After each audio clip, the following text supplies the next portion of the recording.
हमारे भीतर छुपी हुई शांति को पा पाना एक कठिन सफर जैसा लगता है और अक्सर हम इस शांति को दुनिया की भागदौड़ में खो देते हैं। लेकिन अगर हमें कभी अवसर मिले तो क्या हम यह नहीं चाहेंगे कि हमारी जिंदगी में भी वह शांति, वह संतुलन आए जो हमारी आत्मा के भीतर हर वक्त मौजूद है।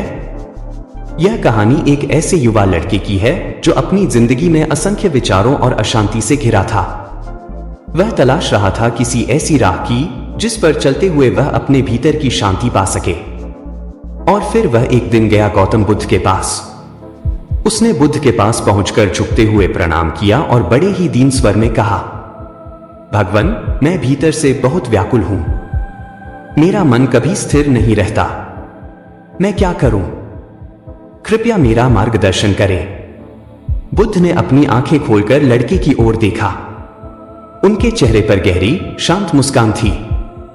उनकी दृष्टि ऐसी थी मानो हर जवाब उनके भीतर पहले से ही मौजूद हो। उन्होंने धीरे से पूछा, बताओ, तुम्हें सबसे ज्यादा अशांत किस वजह से लगता है? लड़का कुछ पल खामोश रहा। ऐसा लगा मानो वह इस सरल प्रश्न के भीतर छिपी गहराई को समझने की कोशिश कर रहा हो। थोड़ी देर बाद उसने जवाब दिया, मेरे भीतर असंख्य विचार आते हैं भगवान। ये विचार मुझे हर समय घेरे रहते हैं। मेरे भीतर का शोर मुझे परेशान करता है। बुद्ध ने लड़के के इस जवाब को बड़े ध्यान से सुना। फिर उन्होंने मुस्कुराते हुए आसमान की ओर इशारा करते हुए कहा, क्या तुम इस खुले आसमान को देख सकते हो? लड़के ने सिर उठाकर देखा। आसमान नीला और बादलों से भरा हुआ था। हां भगवान, उसने जवाब दिया। और क्या तुम उस सूरज को भी देख सकते हो? हां, लड़के ने फिर कहा। बुद्ध ने अपनी वाणी को थोड़ा गहरा बनाते हुए पूछा, अगर तुम इस सूरज की तपती धूप में खड़े रहोगे तो कैसा अनुभव होगा? लड़के ने तुरंत जवाब दिया, मुझे गर्मी और बेचैनी महसूस होगी। शायद मैं इसे ज्यादा देर सहन नहीं कर पाऊंगा। बुद्ध ने सिर हिलाते हुए फिर पूछा, तो तुम्हें क्या लगता है, इस बेचैनी का कारण कौन है? क्या सूरज दोषी है? लड़का हक्का बक्का सा रह गया। उसने सोचा कि सूर्य कैसे दोषी हो सकता है। कुछ पल सोचने के बाद उसने कहा, तो भगवान, इसका मतलब मेरी बेचैनी का कारण मैं खुद हूं? बुद्ध ने उसकी बात सुनते ही धीरे से हंसते हुए कहा, बिल्कुल। सूरज तो बस अपनी प्रकृति का पालन कर रहा है। यदि तुम्हें गर्मी से राहत चाहिए तो तुम्हें छाव में आना होगा। लड़का उनकी बात को समझने का प्रयास कर ही रहा था कि बुद्ध ने और गहराई से समझाते हुए कहा, ठीक उसी तरह तुम्हारा मन भी अपनी प्रकृति का पालन कर रहा है। उसका स्वभाव है विचार और भावनाएं उत्पन्न करना। लेकिन तुम्हारे भीतर की अशांति इस बात पर निर्भर करती है कि तुम इन विचारों को कितना महत्व देते हो। लड़के ने थोड़ा अधीर होकर कहा, लेकिन भगवान, मैं इन विचारों को रोक नहीं सकता। वे अपने आप आते हैं। तो मैं क्या करूं? बुद्ध ने लड़के को बड़े ध्यान से देखा। फिर बड़े शांत स्वर में कहा, मन को रोकने की कोशिश करना ठीक उसी तरह है जैसे पानी को मुट्ठी में बंद करने की कोशिश करना। वह जितना अधिक नियंत्रित करने की कोशिश करोगे उतना ही बहकता जाएगा।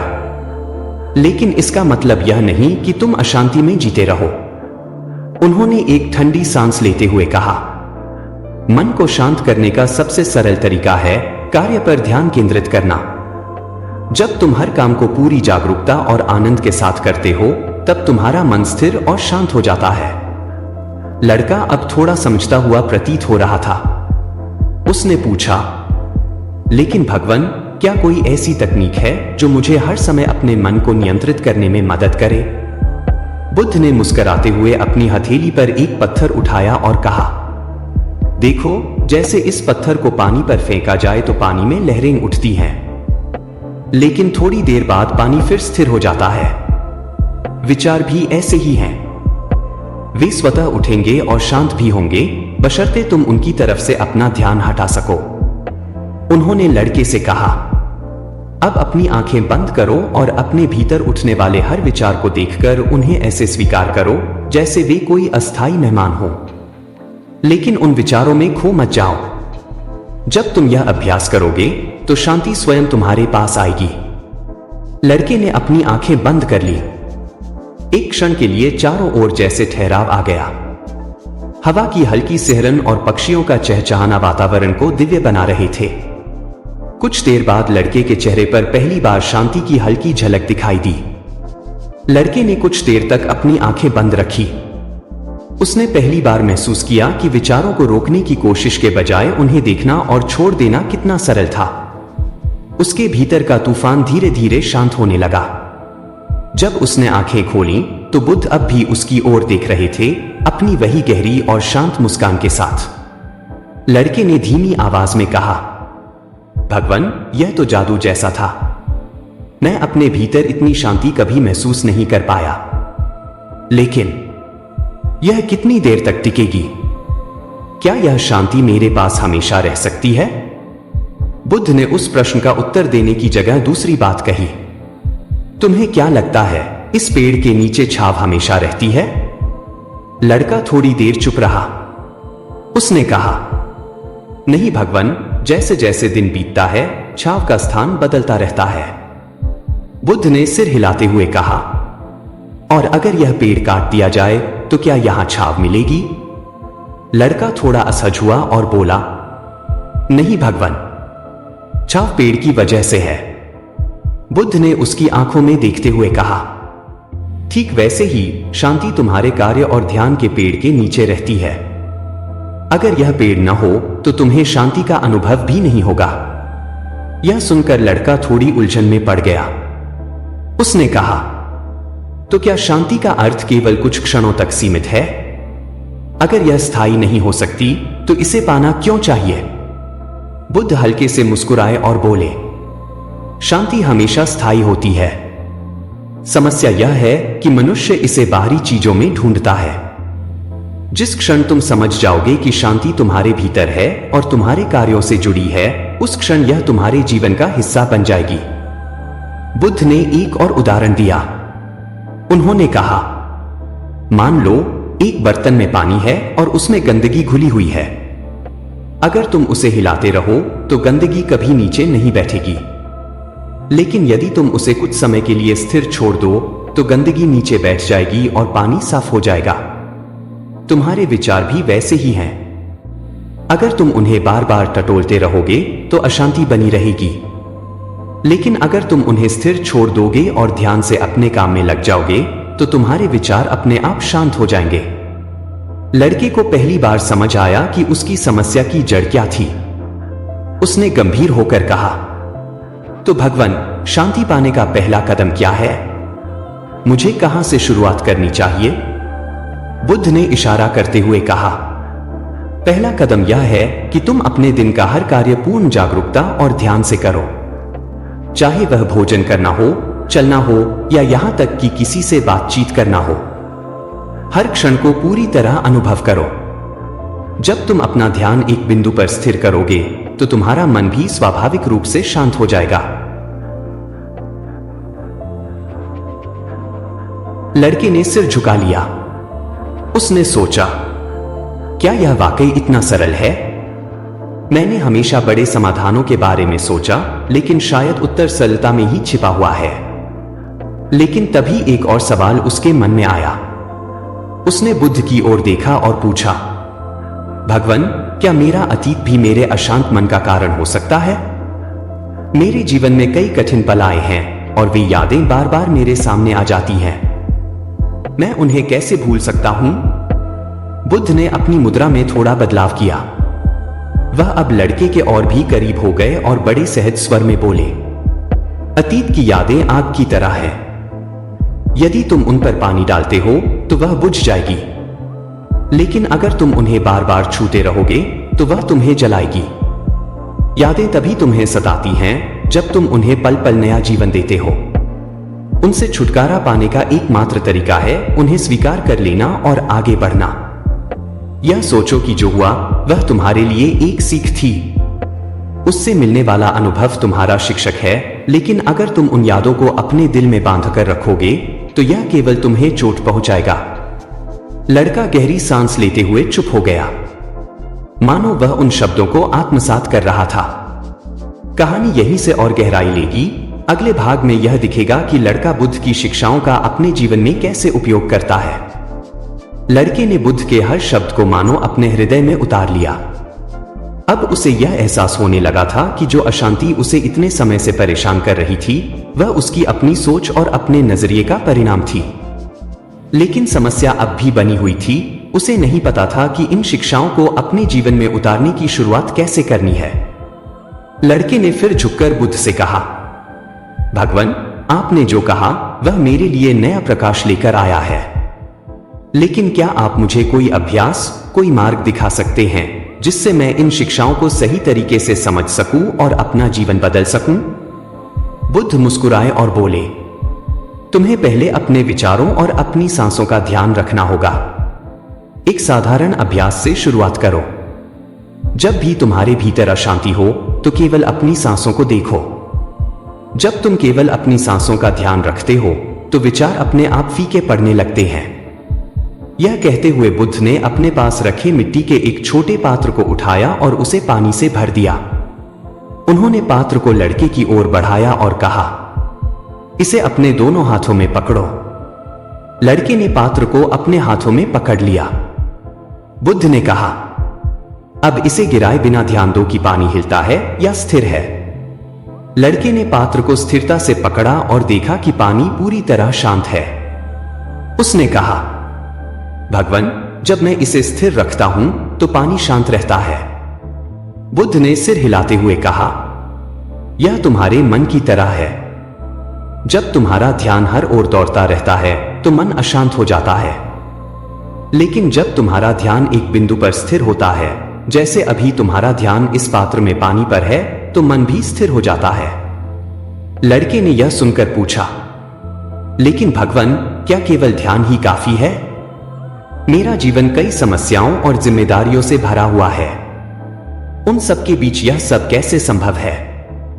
बुद्ध ने इस बार थोड़ा और गंभीर होकर कहा, जीवन में हर कार्य को ध्यान और श्रद्धा के साथ करना ही असली ध्यान है। जब तुम अपने दैनिक कार्यों को भी पूरी तरह जागरूकता से करोगे, तब तुम्हें बाहरी ध्यान करने की जरूरत नहीं पड़ेगी। क्या तुम पानी पीते समय केवल पानी के स्वाद पर ध्यान दे सकते हो, या भोजन करते समय केवल खाने के हर कौर का आनंद ले सकते हो? यह छोटी बातें ही तुम्हारे भीतर बड़ी शांति ला सकती हैं। लड़के की आंखों में अब चमक दिखाई देने लगी थी। वह समझ रहा था कि शांति कोई कठिन चीज नहीं है। यह रोजमर्रा की जिंदगी में साधारण कार्यों में ही छिपी हुई है। कुछ पल बाद लड़के ने कहा, भगवान, मुझे अपनी इस यात्रा पर चलने के लिए साहस चाहिए। कभी कभी जब मैं कोशिश करता हूं तो डर और संदेह मुझे पीछे खींचते हैं। तब मैं क्या करूं? बुद्ध ने प्यार भरी मुस्कान के साथ उत्तर दिया, डर और संदेह तभी आते हैं जब तुम अपने अतीत और भविष्य की ओर देखते हो। अगर तुम इस पल पर केंद्रित हो तो तुम्हारा डर मिट जाएगा। याद रखो, पानी का हर गिरता हुआ बूंद अपने लिए पूरी नदी बनने की क्षमता रखती है। तुम भी एक छोटी शुरुआत से महान परिवर्तन ला सकते हो। बुद्ध ने फिर लड़के से कहा, आज से शुरू करो। हर सुबह अपनी आंखें बंद करके केवल अपनी सांसों का ध्यान करो। इसे अपने भीतर की शांति खोजने का पहला कदम समझो। लड़के ने प्रणाम किया और बुद्ध के चरणों में झुकते हुए कहा, भगवान, आपने आज मेरे जीवन की सबसे बड़ी सीख दी। मैं इसे हर पल याद रखूंगा और आपके दिखाए मार्ग पर चलने की कोशिश करूंगा। लड़के का चेहरा अब शांत था। उसके अंदर वह हलचल अब नहीं रही। उसकी आंखों में दृढ़ निश्चय और आत्मविश्वास झलक रहा था। वह जानता था कि यह एक नई शुरुआत है। बुद्ध से विदा लेकर लड़का अपनी गांव की ओर लौट पड़ा।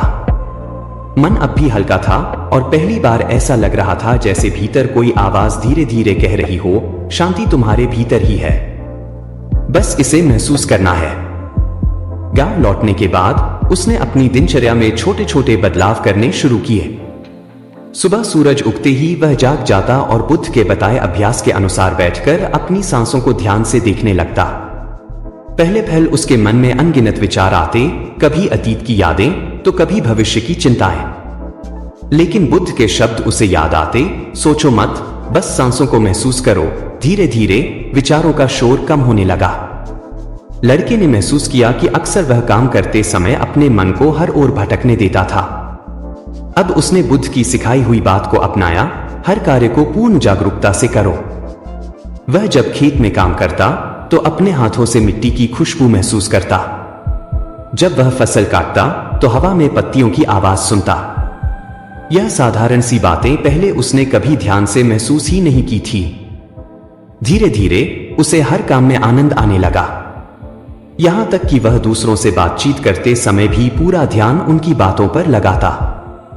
पहले जहां वह दूसरों की बातों के बीच में ही अपने जवाब सोचने लगता था, अब वह धैर्यपूर्वक सुनता। अतीत की यादों से मुक्ति। लड़के को याद आया कि वह अपने जीवन के कुछ पुराने अनुभवों को लेकर हमेशा परेशान रहा करता था। जब भी वह अपने खेतों में अकेले काम करता, अतीत की कड़वी यादें उसे परेशान करती थी। एक दिन उसने अपने मन में बुद्ध के दिए उदाहरण को दोहराया, अतीत की यादें आग की तरह है। अगर तुम उन्हें पोषण दोगे तो यह आग जलती रहेगी। उसने फैसला किया कि अब वह उन कड़वी यादों को बिना टटोले उन्हें छोड़ने की कोशिश करेगा। जैसे ही कोई बुरी यादें मन में आती, वह खुद को उस पल में खींच लाता। आसपास के पक्षियों की आवाज, हवा का स्पर्श और अपने शरीर की हरकतों पर ध्यान केंद्रित करता। धीरे धीरे अतीत का भार उसके कंधों से हल्का होने लगा। अब उसकी सोच पहले से अधिक साफ और सकारात्मक हो गई थी। गांव में सभी लोग उसे पहले एक चिड़चिड़ा और परेशान लड़का मानते थे। वह छोटी छोटी बातों पर गुस्सा कर बैठता था, लेकिन अब लोग उसकी शांति और संतुलित स्वभाव को देखकर आश्चर्यचकित होने लगे थे। एक बार गांव के एक बुजुर्ग ने उससे कहा, बेटा क्या बात है? पहले तुम गुस्से में ही नजर आते थे, लेकिन अब तुम्हारे चेहरे पर अजीब सी शांति और सुकून दिखता है। तुमने ऐसा क्या किया? लड़का मुस्कुराया और बोला, यह सब मैंने गौतम बुद्ध से सीखा। उन्होंने सिखाया कि हमारी शांति हमारे ही हाथों में है। यदि हम अपने विचारों और कार्यों पर ध्यान दें तो हम भीतर से बदल सकते हैं। गांव के अन्य लोग भी उसकी बात सुनकर उससे सीखने आने लगे। धीरे धीरे वह न केवल अपनी जीवन यात्रा पर आगे बढ़ रहा था, बल्कि दूसरों को भी प्रेरित करने लगा। फिर एक दिन ऐसा आया जब उसके जीवन में एक बड़ी समस्या खड़ी हो गई। फसल के समय अचानक भारी बारिश हो गई, जिससे उसका खेत पूरी तरह बर्बाद हो गया। वह कई दिनों तक परेशान रहा।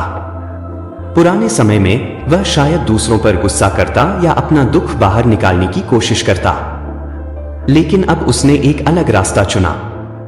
उसने बारिश के बाद खेत में जाकर सब कुछ देखा।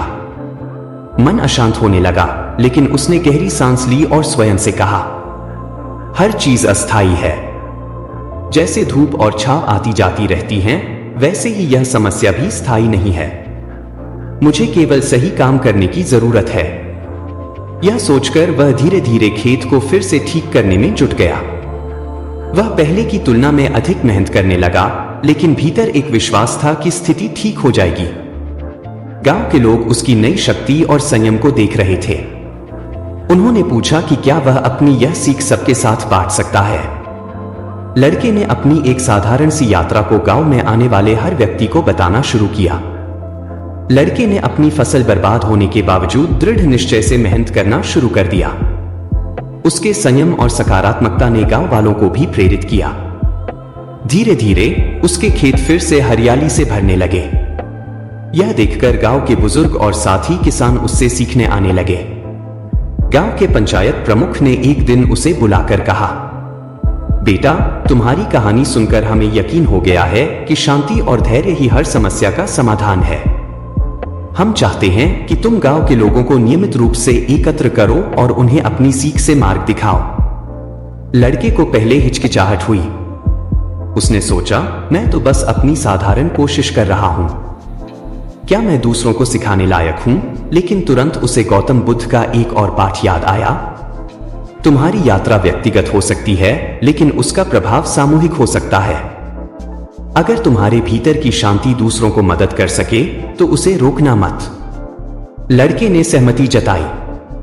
पंचायत ने पूरे गांव में घोषणा कर दी कि प्रत्येक पूर्णिमा की रात गांव के पेड़ के नीचे एक सभा होगी, जहां लोग मिलकर अपनी चिंताएं साझा करेंगे और वह लड़का उन्हें अपनी सीख बताएगा।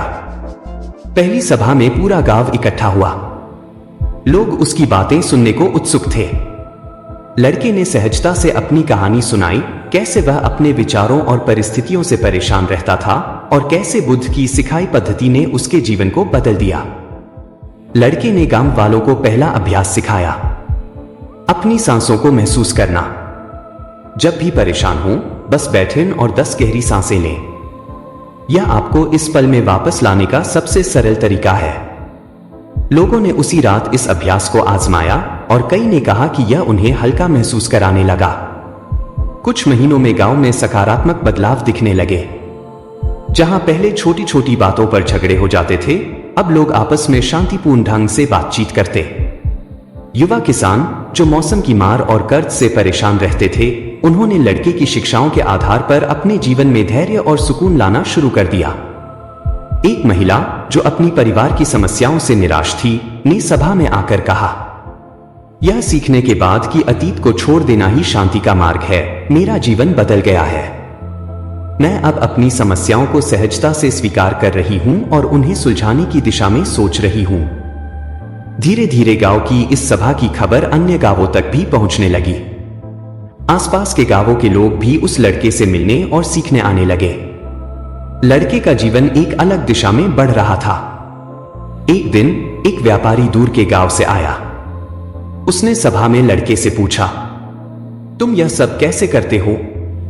इतनी चुनौतियों के बाद भी तुम इतने शांत और स्थिर कैसे हो सकते हो? लड़का मुस्कुराया और सरलता से बोला, यह केवल अभ्यास का परिणाम है। यदि आप मन के हर विचार को पकड़ने की बजाय केवल अपनी वर्तमान परिस्थिति पर ध्यान दें, तो आप भी इसे हासिल कर सकते हैं। लेकिन जीवन ने लड़के की यह यात्रा आसान नहीं होने दी। कुछ महीनों बाद गांव में एक और बड़ी विपदा आई, सूखा। फसलें पूरी तरह से बर्बाद हो गईं और गांव के लोग खाने के लिए मोहताज होने लगे। पहले जहां लोग छोटे छोटे संकटों में भी टूट जाते थे, अब वे लड़के के पास समाधान और साहस की उम्मीद लेकर आते थे। लड़का सूखे की समस्या से परेशान तो था, लेकिन उसने अपने मन में एक स्पष्ट निश्चय किया, यह समय भी बीत जाएगा। जब संकट बड़ा हो तो समाधान के लिए हाथ भी बड़ा करना चाहिए। उसने गांव वालों को एकत्र किया और उन्हें एक साथ काम करने को कहा। उन्होंने गांव के हर कोने और तालाब को फिर से खोदना शुरू किया। पास के जंगल से लकड़ी और बांस लाकर छोटे छोटे बांध बनाए गए।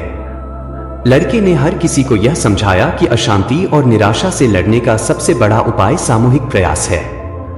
गांव के बच्चे जो पहले खेलकूद में खोए रहते थे, अब उत्सुकता से लड़के की शिक्षाओं को सीखने लगे। उन्होंने दिन की शुरुआत ध्यान से करनी शुरू कर दी। कई बच्चे यह जानकर खुश होते थे कि उनका ध्यान उनकी पढ़ाई में भी मदद कर रहा था। इस तरह लड़के की छोटी सी शुरुआत अब एक बड़ा बदलाव बन चुकी थी। गांव और उसके आसपास की जगहों पर लोग उसे शांति का संदेशवाहक कहने लगे। लेकिन लड़के के मन में एक सवाल बार बार उठता था, क्या मैं अपने मार्ग को सही से समझ रहा हूं? क्या बुद्ध को फिर से जाकर उनका आशीर्वाद लेना चाहिए? यह विचार मन में आते ही उसने गौतम बुद्ध के पास वापस जाने की ठानी। उसने गांव वालों से कहा कि वह कुछ समय के लिए विदा लेगा, लेकिन जल्दी लौटेगा। गांव के लोग, जिनका जीवन अब लड़के की शिक्षाओं से शांत और स्थिर हो गया था, उसकी विदाई पर भावुक हो उठे। लेकिन सभी ने उसका साथ देते हुए कहा, तुम्हारी यात्रा हम सबकी प्रेरणा है। बुद्ध से जो सीख कर आओगे, वह हम सबके जीवन को और रोशन करेगी। लड़के ने नम आंखों से सभी को अलविदा कहा और पहाड़ों की ओर अपनी यात्रा शुरू की। रास्ता कठिन था, लेकिन इस बार लड़का कमजोर या अस्थिर नहीं था। उसके पास दृढ़ विश्वास था कि वह बुद्ध के पास लौटकर अपनी इस यात्रा का अगला पड़ाव समझेगा। घने जंगल के रास्ते चलते हुए लड़का एक ऐसे इलाके में पहुंचा जहां रास्ता पूरी तरह खो चुका था। उसकी पास की सारी खाद्य सामग्री भी खत्म हो गई थी। उसने सोचा, क्या यह भगवान मेरी परीक्षा ले रहे हैं? इस कठिनाई ने उसे एक गहरी बेचैनी में डाल दिया। उसे अपनी शिक्षाएं याद आईं, संकट के समय धैर्य और आत्मविश्वास को थामे रखना ही सच्ची परीक्षा है। उसी समय उसे जंगल में बहती एक नदी का स्वर सुनाई दिया। वह आवाज उसे एक झरने की ओर खींच ले गई। वहां उसे पानी और कुछ जंगली फल मिले, जिससे उसकी थकान मिट गई। तभी उसे एहसास हुआ कि प्रकृति की सबसे बड़ी शक्ति है सहज समाधान। हर समस्या का हल भीतर या आसपास ही है। आगे बढ़ते हुए उसे एक साधु मिला जो नदी किनारे ध्यानमग्न बैठा था। लड़के ने झुककर साधु को प्रणाम किया और अपनी स्थिति बताई। साधु ने बिना आंखें खोले ही कहा, तुम्हारी आवाज सुनकर मैं समझ गया कि तुम वही हो जिसने न केवल अपने जीवन को बदला बल्कि पूरे गांव में बदलाव की लहर फैलाई। तुम्हारा मन शांति की राह पर बढ़ रहा है, लेकिन एक और सीख बाकी है। लड़का हैरान था। वह साधु की तरफ झुकते हुए बोला, महात्मन, वह कौन सी सीख है जिसे मैं अब तक नहीं समझ सका? साधु मुस्कुराए और बोले, जब तुमने पहली बार अपना मन शांत करना सीखा, वह तुम्हारी निजी यात्रा थी।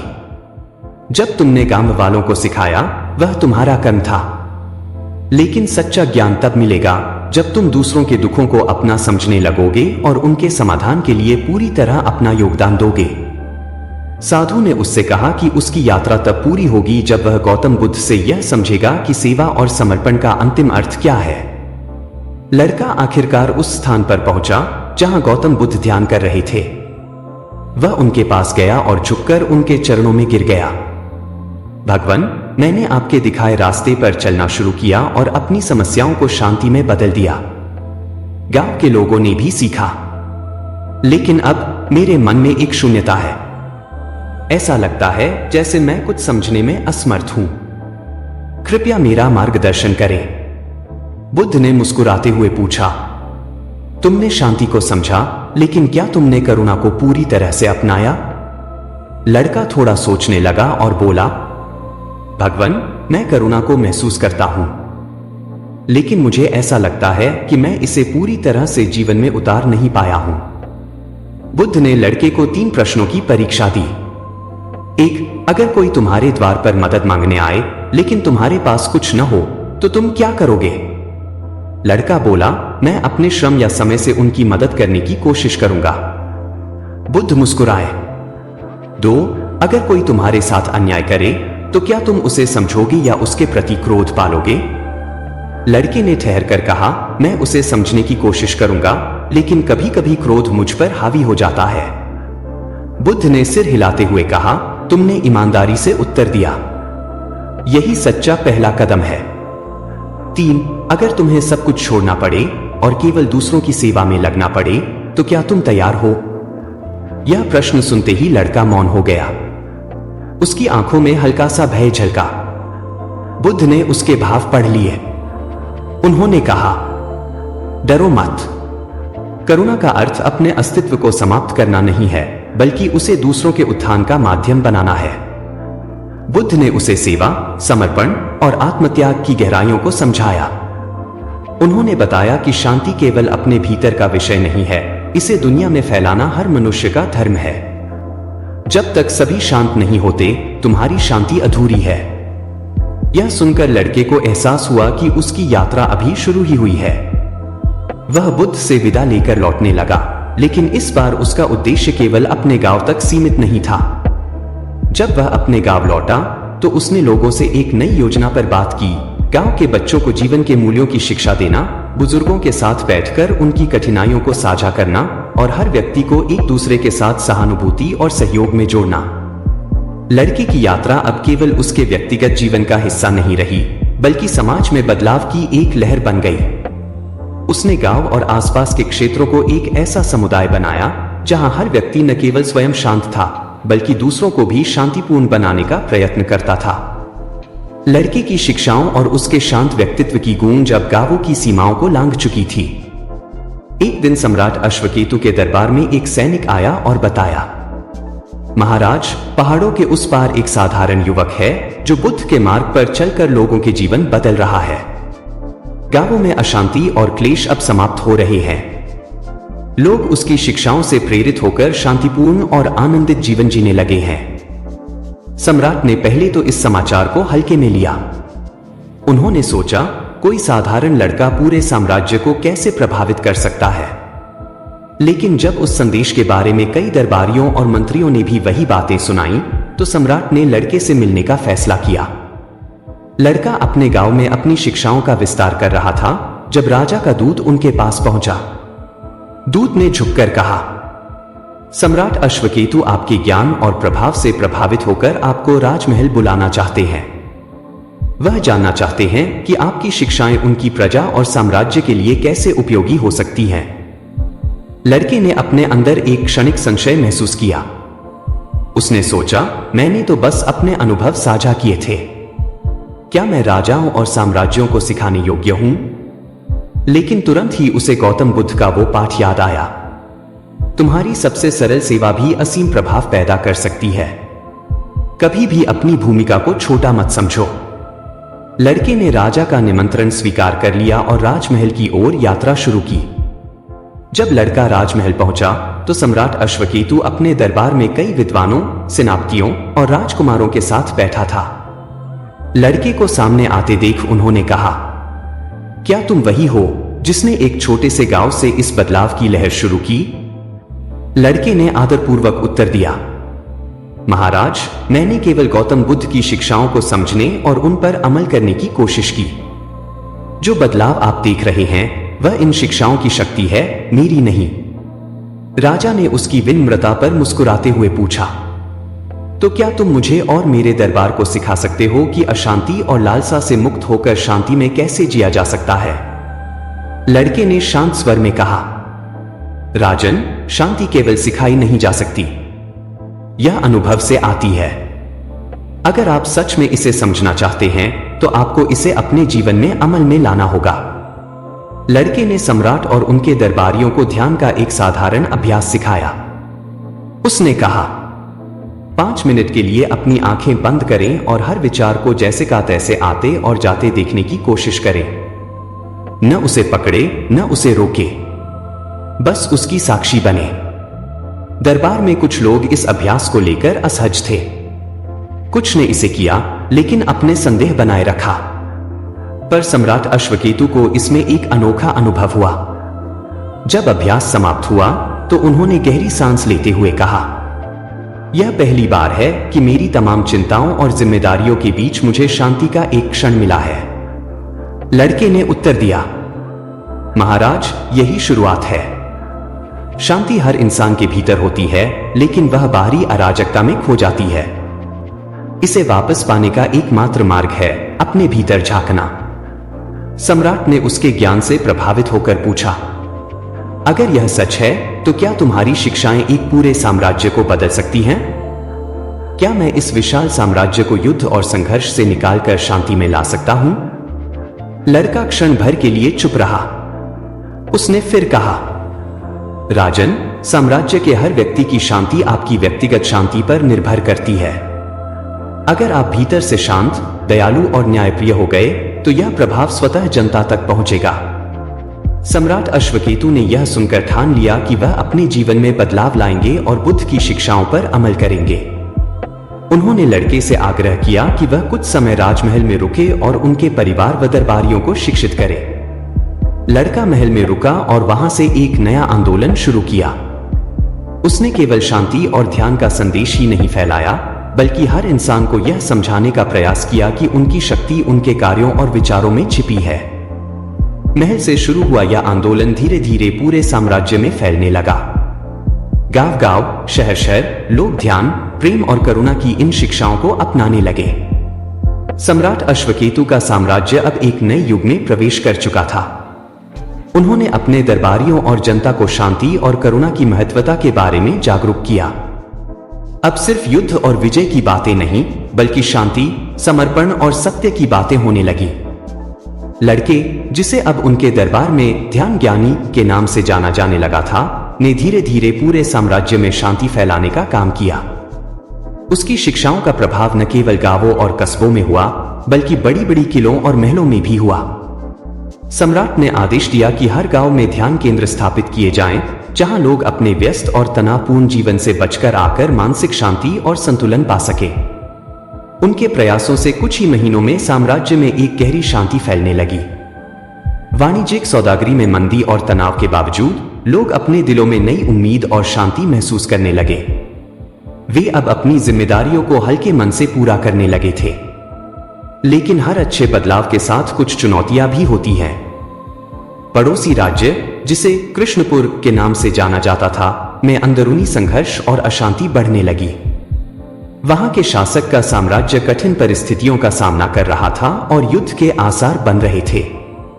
खबर आई कि कृष्णपुर साम्राज्य सम्राट अश्वकेतु से एक दुष्ट योजना बना रहा है, जिससे सम्राट के शांतिपूर्ण साम्राज्य को घेरने और सत्ता पर कब्जा करने का प्रयास किया जा सकता है।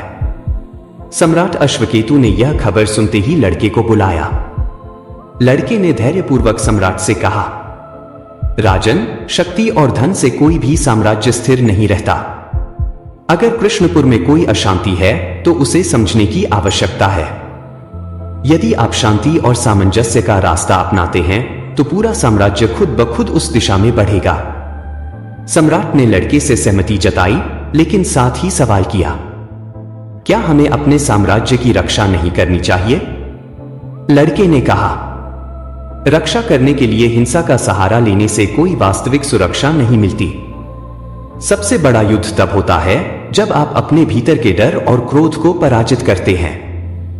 हमें कृष्णपुर के शासक से मिलकर बात करनी चाहिए और यदि संभव हो तो शांति का मार्ग अपनाएं। सम्राट को इस रास्ते पर चलने में संकोच था, लेकिन लड़के ने उन्हें पूरा विश्वास दिलाया और शांति का संदेश देने के लिए कृष्णपुर जाने का प्रस्ताव रखा।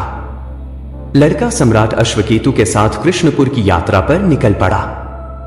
रास्ते में लड़के ने ध्यान और शांति के मंत्रों का जाप किया और उसे पूरा विश्वास था कि इस यात्रा में कड़ा संघर्ष होने की बजाय एक नई शुरुआत होगी। कृष्णपुर पहुंचने पर वहां की सेना और नागरिक उन्मुक्त रूप से लड़ाई के लिए तैयार थे, लेकिन जैसे ही लड़के ने उनके सामने अपनी बात रखी, एक अजीब सा माहौल बना। लड़के ने कहा, हमें यह नहीं भूलना चाहिए कि किसी भी प्रकार की हिंसा से केवल एकता और शांति का नुकसान होगा। अगर हम मिलकर काम करते हैं तो हमारी साझी मेहनत और समझदारी साम्राज्य के भविष्य को सुनिश्चित करेगी। इस पर कृष्णपुर के शासक ने कहा, मैंने सुना है कि आपका साम्राज्य सिर्फ शांति की बात करता है, लेकिन जब प्रतिद्वंद्वी सामने आता है तो आप शांति की स्थापना कैसे करेंगे? लड़के ने एक गहरी सांस ली और उत्तर दिया, शांति का मतलब केवल विरोध न करना नहीं है, बल्कि उसका मतलब है सही मार्ग दिखाना और बिना नफरत के संघर्ष को सुलझाना। संघर्ष से हमें कोई स्थायित्व नहीं मिलेगा, लेकिन समझ और सहयोग से हम सबका भविष्य बेहतर बना सकते हैं। लड़के की शब्दों में एक प्रकार का आत्मविश्वास था जो कृष्णपुर के शासक और उसकी जनता को प्रभावित करने लगा। एक लंबे विचार विमर्श के बाद कृष्णपुर के शासक ने समझदारी दिखाते हुए शांति को अपना मार्गदर्शन बनाने का निर्णय लिया। उसने सम्राट अश्वकेतु से संवाद स्थापित किया और एक अंतर्राष्ट्रीय समझौता हुआ, जिसमें दोनों साम्राज्य ने आपसी सहयोग, व्यापार और सांस्कृतिक संबंधों को प्रोत्साहित किया। यह एक ऐतिहासिक परिवर्तन था और कृष्णपुर में भी ध्यान के केंद्र स्थापित किए गए, जैसे सम्राट अश्वकेतु के साम्राज्य में हुए थे। अब यह केवल दो साम्राज्य की बात नहीं थी, बल्कि यह शांति, करुणा और न्याय का एक अनकहा आंदोलन बन चुका था। पूरे भारतवर्ष में लड़के की शिक्षाओं और बुद्ध के सिद्धांतों के अनुयायी बढ़ने लगे थे। हजारों लोग अपने अपने गांवों और शहरों में शांति के मार्ग पर चलने लगे थे और यह आस्था पीढ़ियों तक कायम रही। लेकिन लड़का जानता था कि यह यात्रा समाप्त नहीं हुई थी। जीवन के इस महान कार्य को पूरा करने के लिए उसे और भी कई रास्तों से गुजरना था और हर जगह शांति फैलाने का कार्य अभी पूरा नहीं हुआ था। सम्राट अश्वकेतु और कृष्णपुर के शासक के बीच हुई शांति समझौते के बाद लड़के की प्रसिद्धि दूर दूर तक फैल गई। लोग हर कोने में उसकी शिक्षाओं को समझने और अपनाने के लिए एकत्र होने लगे थे। उसका एक ही उद्देश्य था, मानवता को शांति, करुणा और आत्म जागरूकता की राह पर चलाना। अब वह अपनी यात्रा के अंतिम पड़ाव पर था। सम्राट अश्वकेतु ने लड़के से कहा, तुमने पूरे साम्राज्य को शांति का सही मार्ग दिखाया है, लेकिन तुम्हारी यात्रा क्या यही खत्म होगी? लड़के ने शांत भाव से उत्तर दिया, मेरी यात्रा तब तक खत्म नहीं हो सकती जब तक हर इंसान अपने भीतर की शांति को ना पहचान ले। शांति तब तक पूरी नहीं हो सकती जब तक यह हर दिल तक नहीं पहुंचे। यह सफर मेरे लिए तब भी जारी रहेगा जब मैं यहां नहीं रहूं, क्योंकि यह संदेश कभी खत्म नहीं होता। सम्राट ने उसकी बात को दिल से सुना और कहा, तो यह मान ले कि तुम्हारी यात्रा हमारे साथ कभी खत्म नहीं होगी। हम इसका पालन करेंगे और आने वाली पीढ़ियों तक इसे पहुंचाएंगे। तुम एक महापुरुष बन चुके हो, लेकिन तुमसे सबसे बड़ी चीज यही सीखने को मिलती है कि शांति अंदर से आती है और वही सबसे महान ताकत है। लड़के ने एक हल्की मुस्कान के साथ कहा, सम्राट, मैंने सिर्फ वह रास्ता दिखाया जो बुद्ध ने हमें दिखाया था। अगर हम वास्तव में उसे समझ सकें और निभा सकें तो यही हमारी सबसे बड़ी सफलता होगी। लड़का जब राजमहल से बाहर निकला तो उसके आसपास की दुनिया अब बदल चुकी थी। पहले जहां युद्ध, संघर्ष और लालसा का बोलबाला था, वहां अब शांति, प्रेम और भाईचारे की बातें होती थी। छोटे बड़े सभी लोग अपनी अपनी जगह इस आदर्श को अपनाने लगे थे और उनकी चित्तवृत्तियां स्थिर होने लगी थी। लड़के ने ध्यान की शुरुआत की थी। अब उसी ध्यान से पूरे साम्राज्य में दिमाग की शांति और हृदय में प्रेम की जड़ें गहरी होती जा रही थी। लेकिन लड़का जानता था कि यह यात्रा अनंत है। वह किसी भी अंतिम मंजिल पर नहीं पहुंचने वाला था, क्योंकि हर अगले कदम में शांति, ज्ञान और जागरूकता को समझने का एक नया तरीका था। सम्राट अश्वकेतु के साम्राज्य के लोग जब ध्यान और आत्म शांति की साधना करने लगे तो उन्होंने महसूस किया कि बाहरी युद्ध और संघर्ष कोई स्थायी समाधान नहीं है। असल में दुनिया को बदलने का सबसे बड़ा तरीका था खुद को बदलना, अपने भीतर के युद्ध को शांत करना। और यह बात हर किसी ने समझी, छोटे से लेकर बड़े तक सभी ने इसे अपनी जिंदगी में उतारा। सम्राट अश्वकेतु अब हर साल अपने दरबार में एक शांति सम्मेलन आयोजित करते थे, जिसमें लड़के की शिक्षाएं और गौतम बुद्ध के सिद्धांतों पर चर्चा की जाती। वहां आम और खास सभी लोग इकट्ठा होते थे, शांति की बात करते थे, अपने जीवन की समस्याओं और उनके समाधान की बातें करते थे। लड़के की शिक्षाओं ने समाज में एक नई चेतना का जन्म दिया था, जो कई पीढ़ियों तक जीवित रहने वाली थी। उसका आदर्श, जब मन शांत हो तो जीवन भी शांत होता है, हर दिल में घर कर गया था। वह अब एक प्रतीक बन चुका था, लेकिन उसने कभी खुद को महिमा मंडित करने की कोशिश नहीं की थी। उसने सिर्फ यह बताया था कि किसी की शक्ति को पहचानना और उसी शक्ति से शांति का निर्माण करना ही जीवन का असली अर्थ है। उसकी यात्रा समाप्त हो चुकी थी, लेकिन उसका संदेश अब भी हर एक दिल में बसा था। अब उसकी आवाज लोगों के अंदर गूंज रही थी और यह आवाज कभी नहीं रुकेगी, क्योंकि शांति और करुणा का यह संदेश हमेशा के लिए जिंदा था। अगर यह कहानी आपको पसंद आई हो तो इसे जरूर शेयर करें। हमारे channel inspirational story by Nishant को सब्सक्राइब करें और नई प्रेरक कहानियों के लिए जुड़े रहें। धन्यवाद।